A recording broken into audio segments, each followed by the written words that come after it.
May the words of my mouth and the meditations of all our hearts be aligned with your love, O God, our strength, our power, our love, our joy. Amen. Please be seated.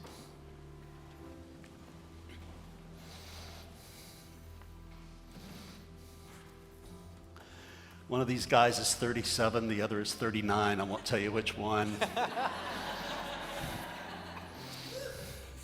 The only reason I mention that is for those of you who are older than that, can you have ever imagined 35, 37, 39 years ago that we would be gathered in this room celebrating the marriage between these two beautiful men? Right.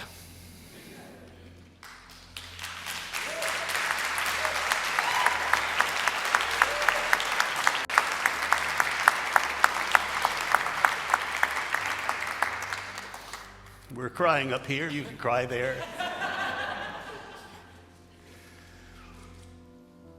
You see, that's the power of love. When you stake your life on love and not on fear, it will get you to a moment like this that you could not have imagined. A moment that is brimming over with justice, that is brimming over with equality, that is brimming over with peace, that is brimming over with a new dream for the entire human family. At the center of what we celebrate here today is the love between these two men. But we are also celebrating on the deepest level the power that love can have to transform the entire world and make us a human family instead of a race of tribes. Now, I'll never forget this day, not only because of these two guys, and I'll tell you a little bit more about that in just a second, but because this is happening just 2 days after a crazed man full of hate and racism entered into a prayer meeting in a church and prayed for an hour and then massacred 9 people.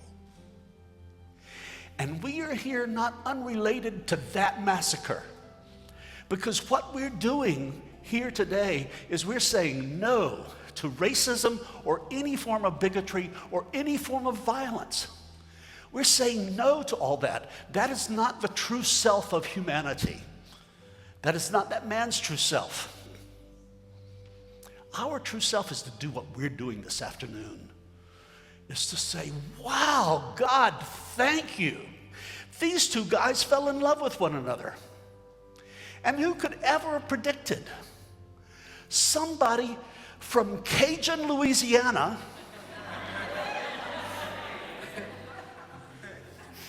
falling in love with somebody who is the child of the greatest Italian grocery store in the world,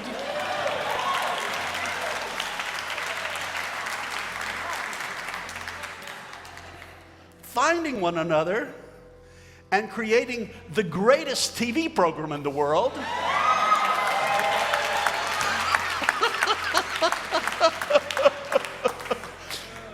And asking a little old country redneck preacher like me to come and celebrate this wonderful moment.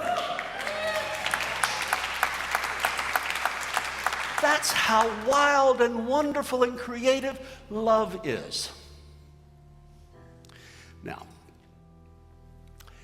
my theology about how God keeps this love thing going, to keep reminding us that love is the way, not fear, is that God zaps wonderful people like these two guys and says, you're going to fall in love with one another. Not just for yourselves. Oh yes, there's going to be lots of joy. And it is going to be for you and all the things that you create. But it's also going to be for everybody else.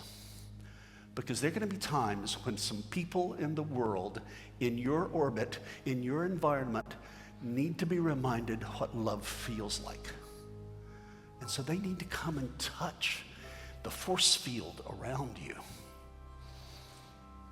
And what they have said to this invitation from God is yes. We'll sign up for that. And so Sister Maya Angelou talks about love leaving its high throne and coming and touching them so that they can create more love and that it can brim over for the world.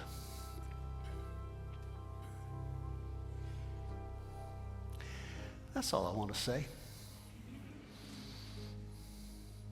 Except to say that this kind of love is the solution for every problem we have in the world. Where there's injustice, where there's poverty, where there's bigotry, where there's racism, where there's violence, this is the answer. So let's celebrate it. Let's give thanks for it. And in just a minute, you are going to be actively involved in blessing it. Amen? Amen. Amen.